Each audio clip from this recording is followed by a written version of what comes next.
Everyone, good morning Queensland, and in more good news today, we've only had one new case in hotel quarantine in Queensland, which is absolutely wonderful news.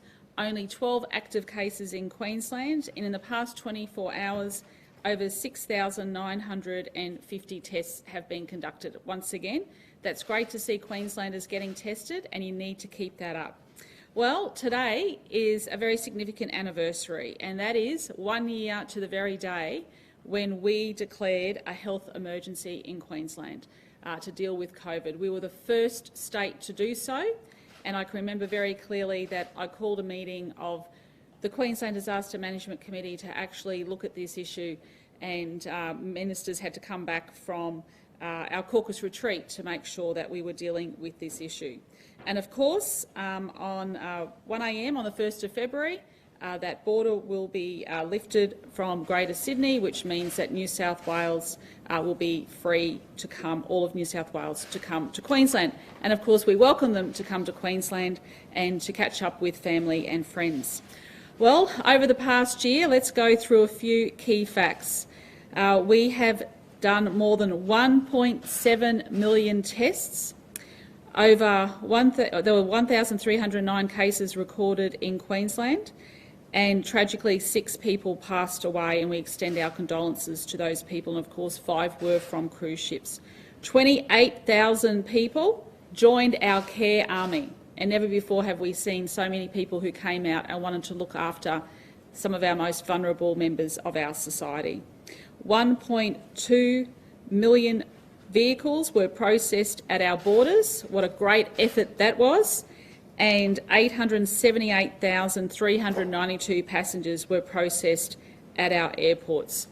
Well, we still know that we are in the midst of a global pandemic, but on behalf of the government, can I thank every single Queenslander for the part that you have played.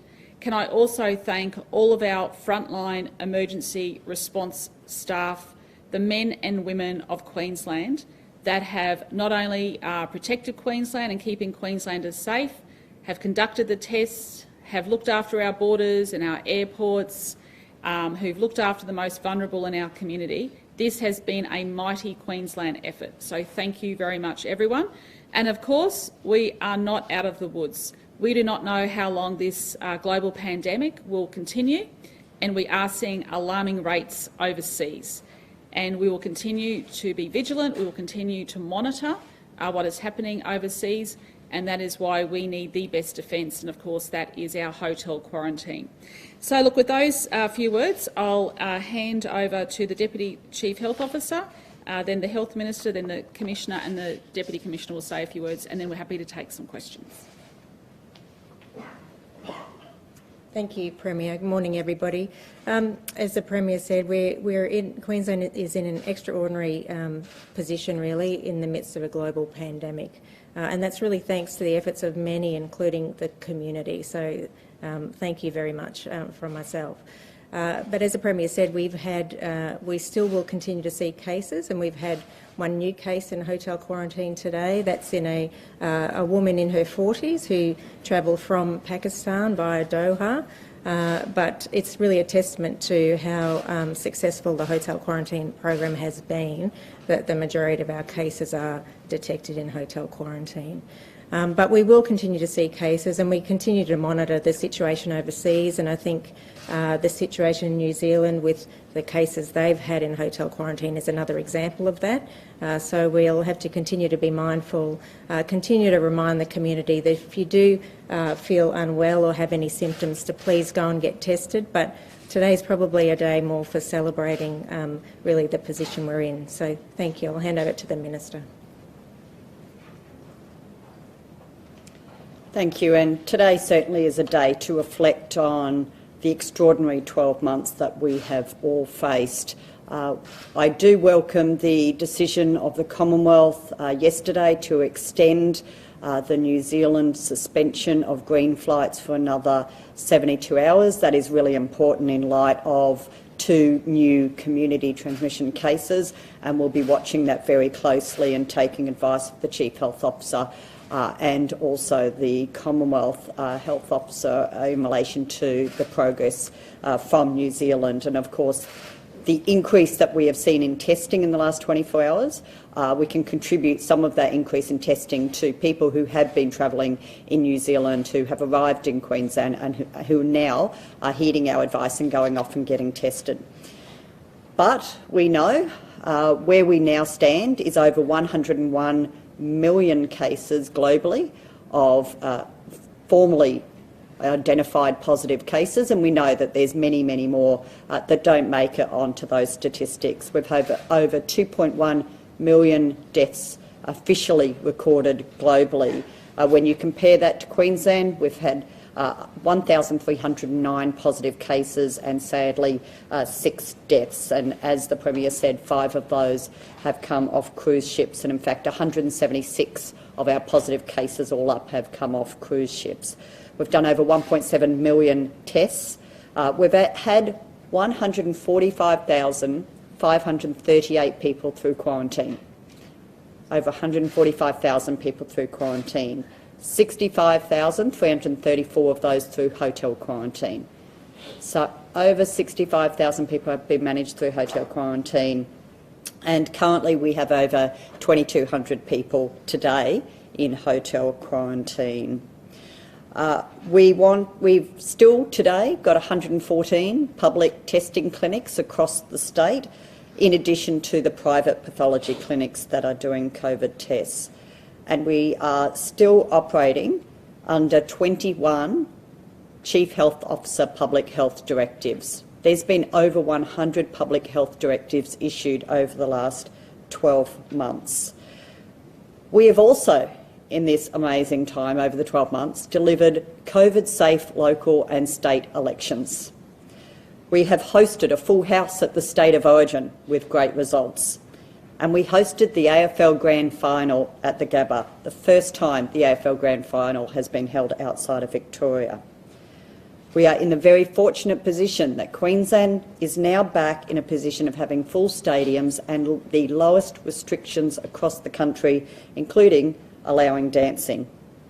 And for all this, we say thank you. Thank you to each and every Queenslander who has helped us make these results possible by complying with those directives. All of those people who have had to quarantine over the last 12 months, either at home or in hotel quarantine. Those people who got COVID early on, who isolated at home unless they were unwell. We thank them for complying with that isolation, because that stopped the COVID virus transmitting throughout our community. For all those people who have got off planes and had to go into hotel quarantine for 14 days, we thank you for your compliance. This hasn't been easy, but it's because of everyone's willingness to work together that we've had these great results. We thank all of our frontline workers, our hospital staff, our doctors, our nurses, our police, our ambulance officers, the Australian Defence Force, our retail workers who kept the stores open, kept stocking those shelves and serving us while everyone else was staying home and working from home. It's been an extraordinary effort. It's not over yet. We still require us to all work together over the coming months while we roll out the vaccine. We're going to be asking a lot of people to help administer this vaccine and, of course, come out in large numbers to get this vaccination so that we can open our economy up and to get back to the normal that we used to know and to protect our citizens and to strengthen our economy. So thank you to everyone for your great effort. Good morning, everyone. I just wanted to make some broad comments and then I'll get the Deputy to talk into a little bit more detail about the sheer statistics and the numbers, I suppose, that we've all dealt with over the last 12 months. So it is the 12-month anniversary of what has been an extraordinarily challenging year, not just for the QPS, but for all of our partner agencies, the DTMR, SES, ADF, and particularly Health, who have worked closely with us to protect our state. But I did want to comment on our relationship with community in what I believe has been one of the most successful relationships throughout Australia in terms of working together to be compliant to make sure that we deal with this pandemic issue. It has always been a strategy of compassion, communication and then compliance, and it has been an extraordinary strategy and an extraordinary partnership. So to my police officers who have worked extraordinarily hard over the last 12 months, a sincere thank you for your dedication, but to also the people of Queensland, a sincere thank you. We have a way to go, but I know we will continue to succeed because that partnership has truly been successful. So thank you very much.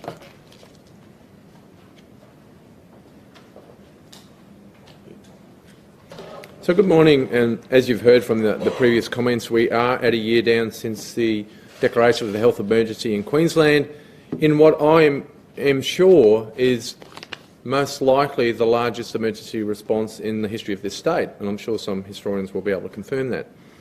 Nonetheless, as a number of our previous speakers have said, it is not over, and if it's summer in Australia, if I might use the cricket parlance, we are not taking our gloves off or tucking the bat under the arm.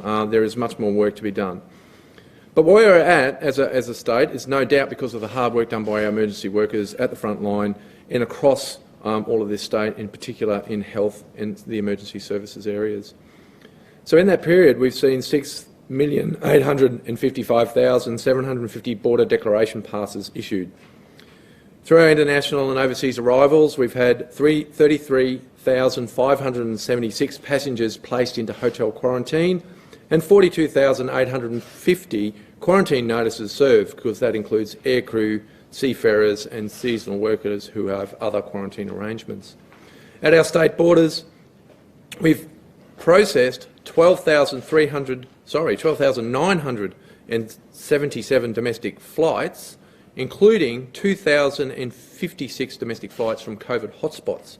That has involved 878,392 domestic passengers who were subjected to confirmation checks. 1,429 passengers were refused entry into Queensland and 37,111 directed into quarantine.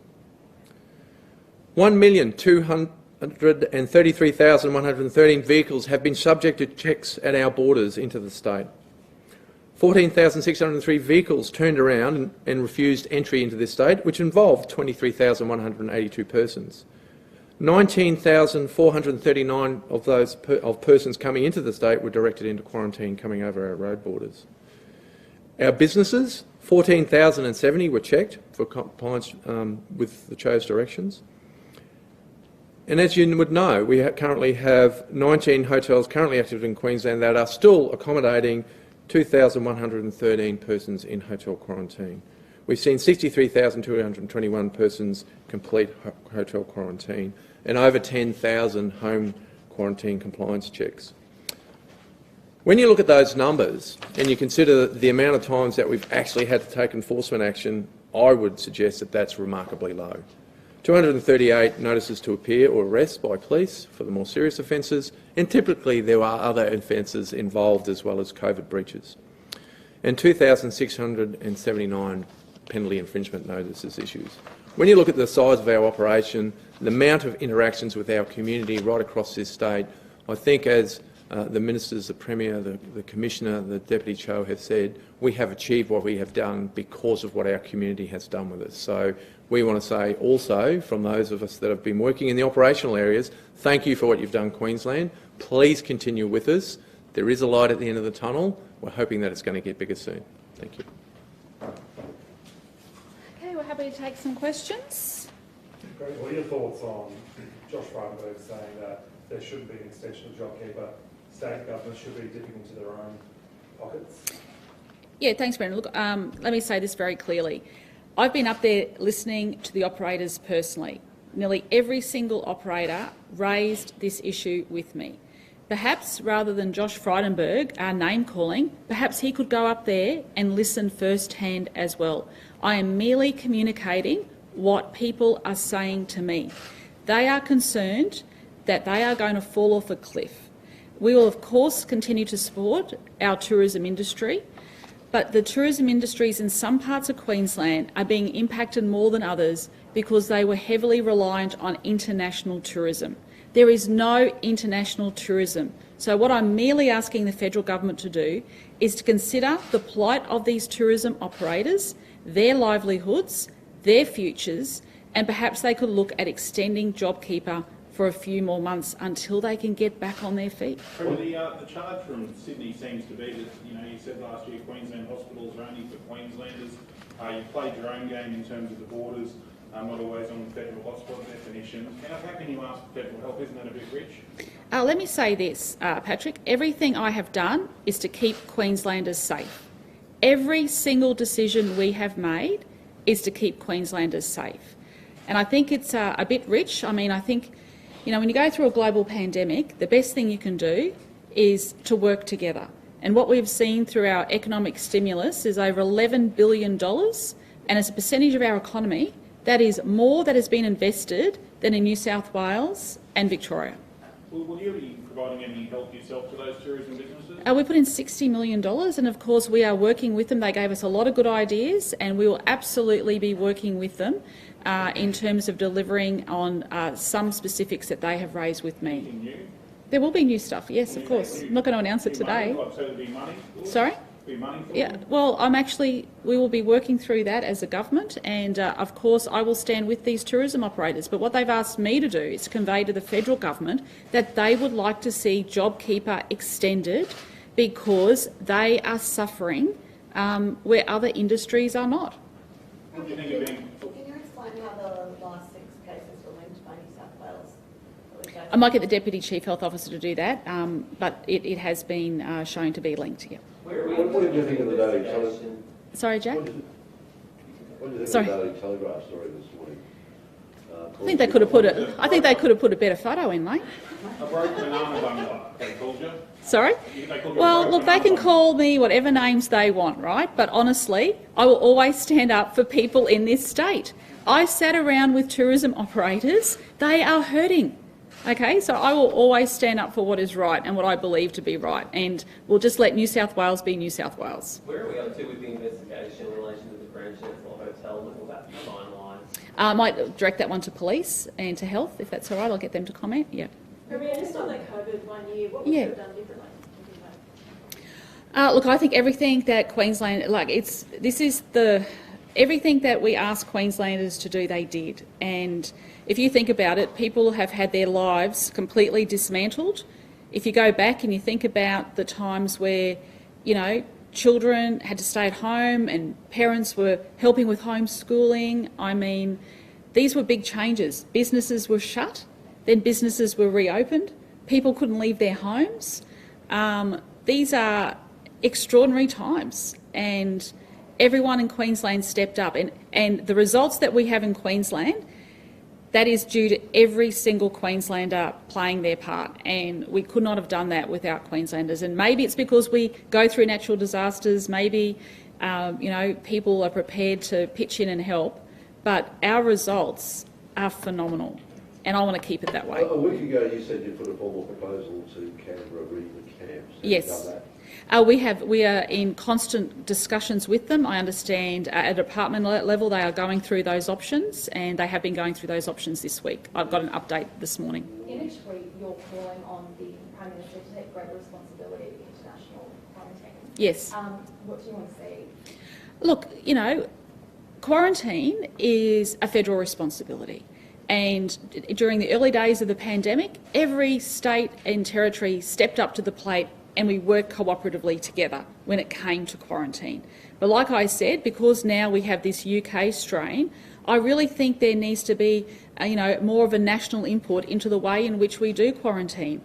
We've seen what's happened in New Zealand, of course, with one of the strains. I think it's the South African strain.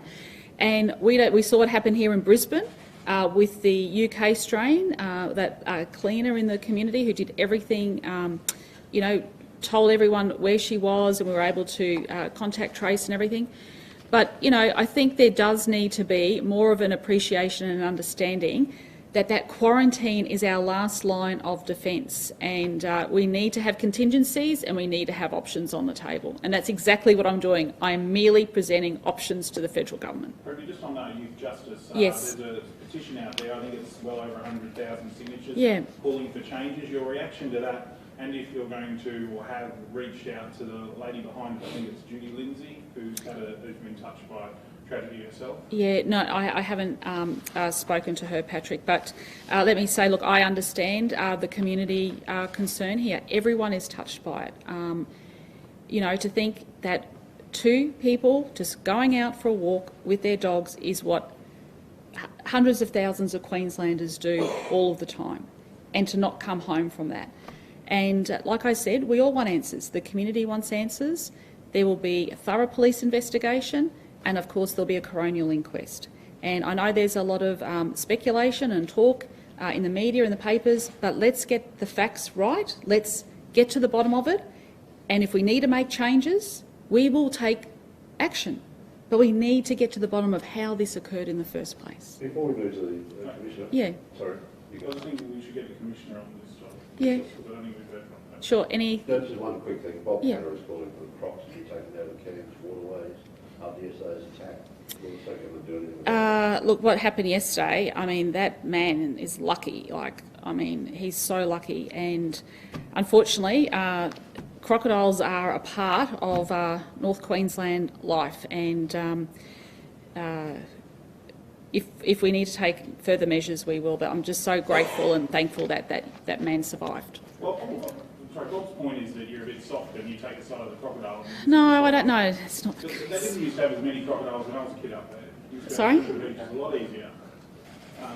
But the point is that he's claiming that the government's too soft and no, we're not removing the crocodiles. Yeah, well, the Parks policy do have a policy, my recollection is, of moving problem crocodiles. But you know, people do need to take care, and they know that there are crocs in those waters up there, and I wouldn't be entering some of those waters. The Queensland Teachers Union is instructing teachers not to report on NAPLAN results or conduct regular NAPLAN practice. Is that putting any students at a disadvantage, and what should be done to resolve this? Yeah, look, the Education Minister said that they're doing conducting a review of NAPLAN, so I'll get her to update you on that one. Okay. Maybe just a quick one on tourism. There's a Gold Coast proposal to have a European style beach club on the beaches to attract more tourists into the area. Do you think that's a good idea? Well, I haven't seen any formal proposals.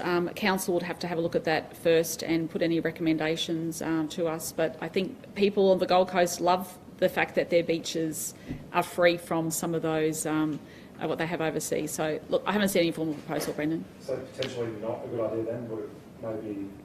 I haven't seen any proposal. I haven't seen any proposal. Yeah. Okay. Thanks. Thanks. The police union have been calling for something to be done about the Juvenile Justice Act. Do you think it needs changes? I think we should always be learning, Patrick. In any event that we have, we should always look at the facts, always go and look at the event, not just the event, but the entire history of those people involved. To go on from what the Premier has just mentioned, I've spoken to Deirdre Mulcairn, obviously who is the DG for youth and women and child safety, to look at the whole history of the life of this child and what interventions took place. And I think we always need to be learning from that. Can I also make some comments about the tragedy that took place? I think the whole community is hurting. I know certainly my people are, as well my empathy, my sympathies to those families. I cannot even begin to imagine what they are going through. But we do need to get to the facts. We are going back into the history to look at what else should be done, could be done, and what we need to learn from and what we need to change into the future. How do you stop anybody doing something like that, whether they're out on bail or not? I don't know if you can. There are moments in time that tragedies happen, and I'm hoping that we can go back and learn from it. I can understand why people are angry, and it's hard to understand how this can happen. Does it frustrate the possible for murder charge? No, we're just getting some legal advice on that. So when there is an update, I'll let you know. But certainly the investigation is continuing. We are getting some legal advice and we'll make a decision on that soon. Does it frustrate and ego yourself and your officers that these people are allowed out on bail? I think you need to get the facts right, that the person was actually on bail for what was a traffic matter. So I need to be really, really correct about this. I'm constrained to talk about the individual, obviously, because that person is a juvenile, and their criminal matters were dealt with some time ago. So the criminal matters were dealt with, and then there was a traffic matter that the bail related to. A traffic matter where people would not normally, well, actually would not be remanded for. So I think when we get that straight, but we do need to have a conversation about this. We do need to go back and say, could we learn from this? I mean, we all should be angry about such a tragic event and make sure that we can stop it from happening again.